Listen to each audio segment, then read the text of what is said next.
taken in the black. The stars above Eo's colony shimmered like scattered diamonds, serene and distant. Nestled on the edge of human-explored space, the small agricultural settlement thrived in its quiet isolation. For Eva Carter, that peace was everything she had ever wanted. She stood barefoot in the kitchen of their modest homestead, humming softly as she prepared breakfast. The air was rich with the scent of baked bread and alien citrus from the grove nearby. Her swollen belly moved slightly, her unborn daughter rolling in response to her mother's calm.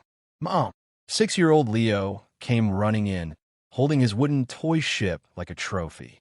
"I made it go faster, like Daddy's old one." Eva knelt slowly, wincing a bit, and kissed his forehead. "That's because you're just like him, brave and brilliant." Leo beamed. Outside, the wind rustled through the golden blue stalks of grain, brushing the fields with soft music. It was idyllic, peaceful, perfect. And then the sky cracked. A thunderous roar split the clouds as dark, needle-shaped ships broke through the atmosphere. No warning, no diplomatic hail, no time. Eva's smile died instantly. Instinct replaced comfort. She scooped up Leo and ran.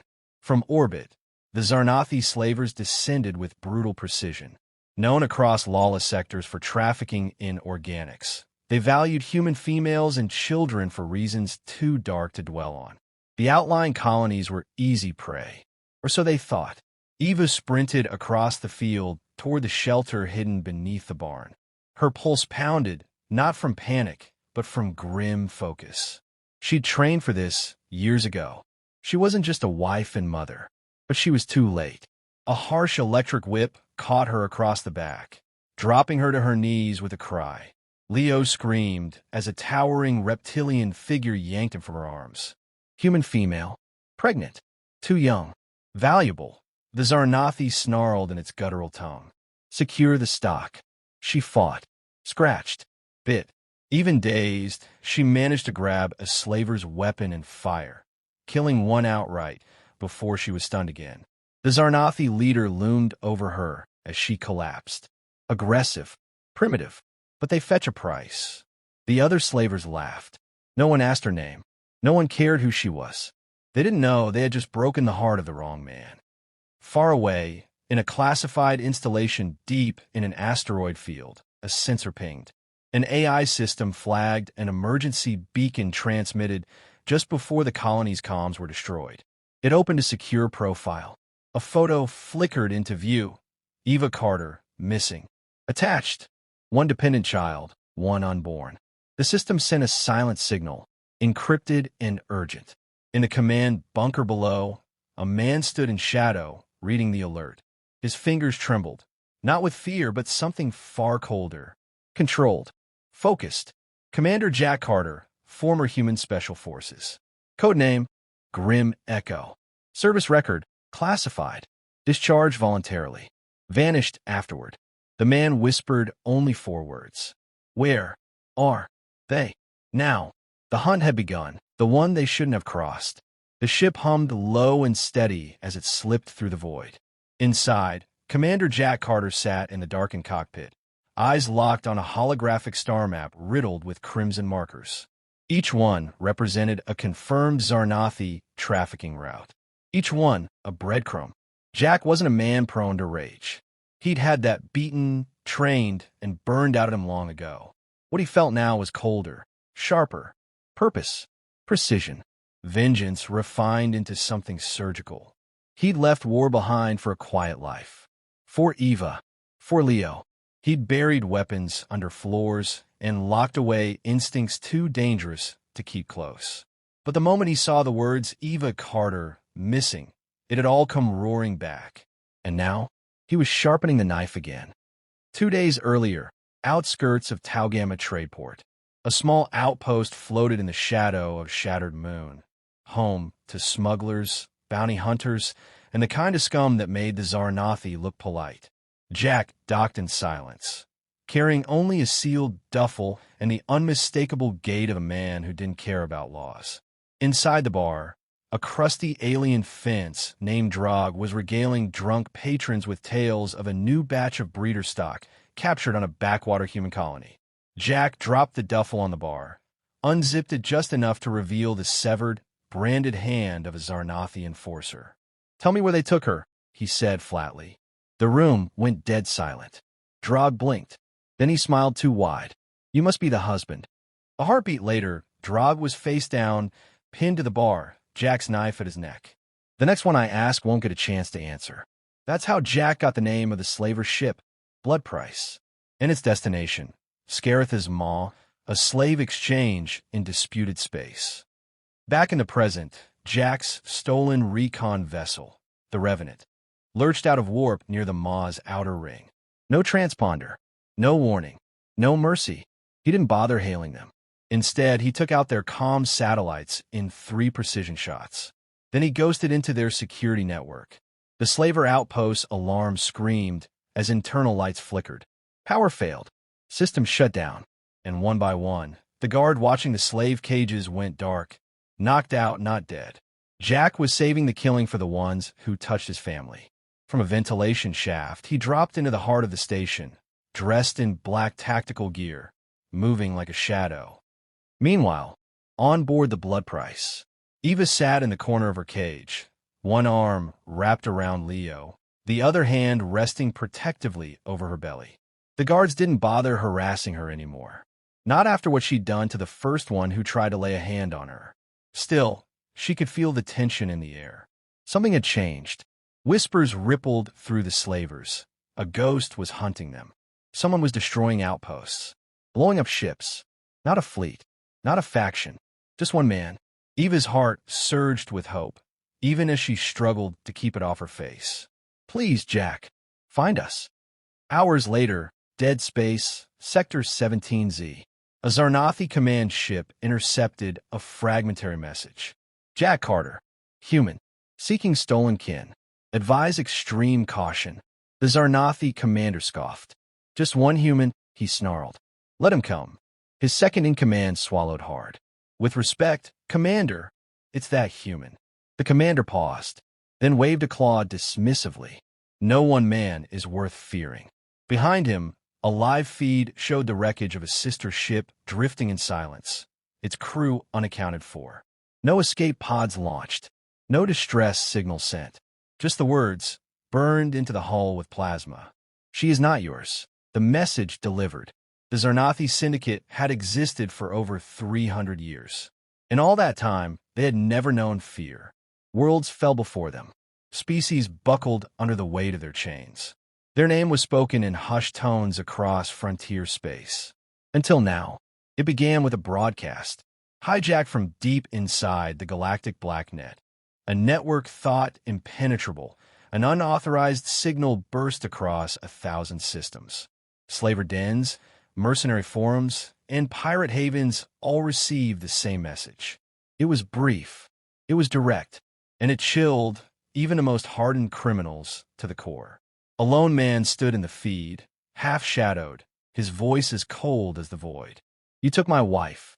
You took my son. Return them, or I take everything. You have 24 hours. Signed only with a name. Jack Carter." Aboard the Blood Price, Eva clutched Leo tightly as the ship shuddered beneath them. The hull trembled not from outside assault, but from within. Panic had taken root among the crew. Guards barked orders, slavers armed themselves with pulse rifles, and a Zarnathi captain yelled into a scrambled comlink, demanding reinforcements. One of the alien crew ran past her cell, then stopped. He looked at her, the color draining from his scaly features. "Carter," he whispered in disbelief. "Yeah," Eva said, meeting his eyes with quiet fire. "I told you." Suddenly, the ship's internal lights flickered, red emergency strobes bathing everything in a pulsing glow. An automated voice began announcing hull breaches on decks 4, 5, and 7. "Impossible," the captain growled. There was no ship, nothing on scanners. But Jack didn't need a full ship. Just a boarding pod, a stealth skin, and about 10 minutes of prep time. Elsewhere, Scaratha's Maw slave exchange. A Zarnathi warlord named Velzorn, High Commander of the Slaver Syndicate, stared in disbelief at the aftermath of the latest assault. A video loop showed one of their fortified outposts being dismantled piece by piece in total silence. Turrets disarmed, escape ships sabotaged, guards neutralized with surgical precision. Then the footage froze on a figure walking out of the fire. Unarmored, unafraid. Velzorn muttered, "He's alone." "Yes," his aide said. "But sir, he's human. And worse, he was Tier 1. That meant Black Ops. Ghost training. Kill authorization at a galactic level." Velzorn activated a bounty terminal. He slammed his clawed hand onto the control and issued a galaxy-wide contract. Target, Jack Carter. Status, lethal. Reward, 10 million credits. Alive only if possible. Inside the blood price now. Jack moved through the corridors like a storm in human skin. The ship's security teams never stood a chance. Every shot he fired was lethal. Every trap he set, perfect. Every slaver who saw him fell before they could speak. He was unrelenting, unstoppable, and he was getting close. In the crew quarters, he found a child's drawing pinned to a wall. Leo's drawing. It was crude but clear. A stick-figure family, a big house, stars, and a ship in the sky. His jaw clenched. Then he picked up speed. Down in the brig, the door to Eva's cell hissed open without warning. She stood, shielding Leo instinctively, heart hammering. Then, Eva. That voice. Her knees buckled in relief as Jack stepped into view, his rifle lowered, his face streaked with sweat and fury and love. She rushed into his arms as Leo clung to both of them. "You came," she whispered. "Always," he said. They still weren't safe. Explosions rocked the ship. The self-destruct had been triggered. Eva grabbed her bag. She'd been ready. Jack hoisted Leo onto his back, and together they ran. They fought their way through a collapsing hallway, past the bodies of those who had thought themselves untouchable. At the escape hangar, they found one last slaver, bloodied, limping, raising his rifle. Jack didn't flinch. He shot him mid-sentence. As the ship began to detonate, they launched. The escape pod rocketed clear as the blood price erupted behind them, consumed in a fireball that lit up half the sector. Eva sat beside Jack, holding Leo close. Jack looked out the viewport, calm and lethal. "I gave them 24 hours, he muttered. They wasted it. Vengeance and victory.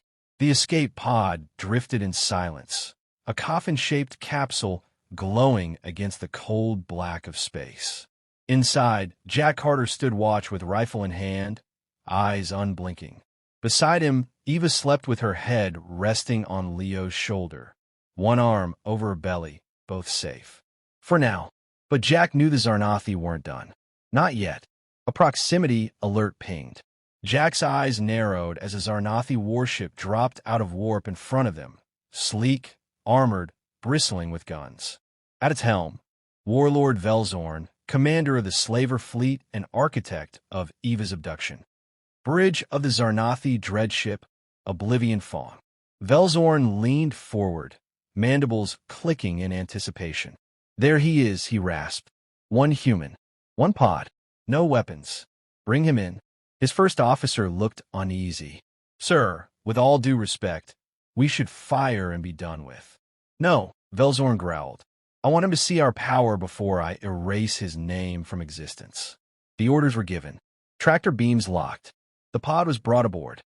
Inside the Fong, hangar bay. The bay was full of slavers. Dozens. All armed. All grinning. The pod hissed open. Out stepped Jack Carter, calm, controlled, carrying only Leo in his arms. He gently set his son down behind him, whispered something, and stood straight. Velzorn stepped forward, laughing.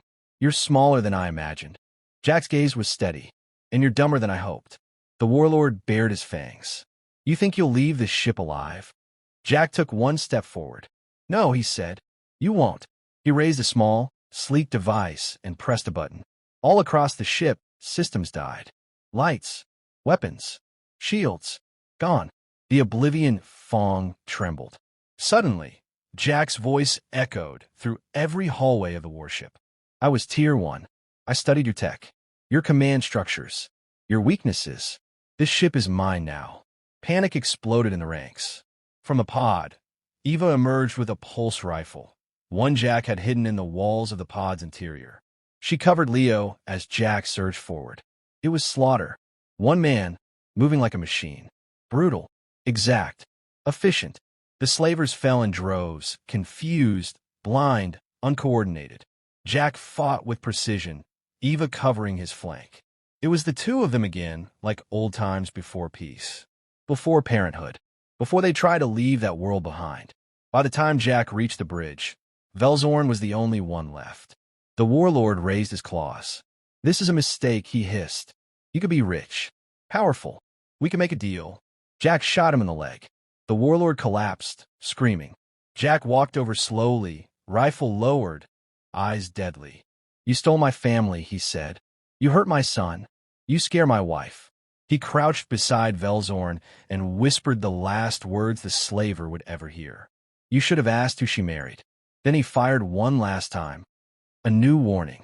The Oblivion Fong drifted into a heavily trafficked slave trade system the next day, its hull scarred, engines dead. No life signs aboard. But painted across the outer plating in massive, fiery red letters was a single message.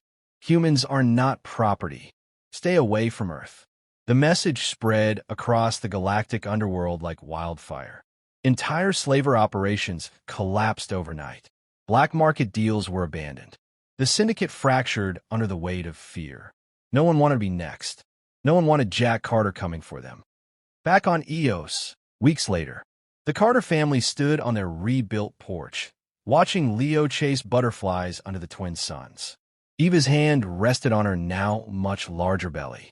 Jack was quiet beside her, scanning the horizon, but finally at peace. "You think he'll come back?" Eva asked. Jack shook his head. "Not the ones who heard what I did." She smiled. "What about Leo? He wants to be like his dad." Jack looked over at his son. "Then we'll teach him both parts," he said. "How to fight when you have to, and how to build something worth fighting for." Eva leaned into him. "And if someone ever comes for us again?" Jack kissed her forehead and whispered, "Then they'll learn, like the last ones did.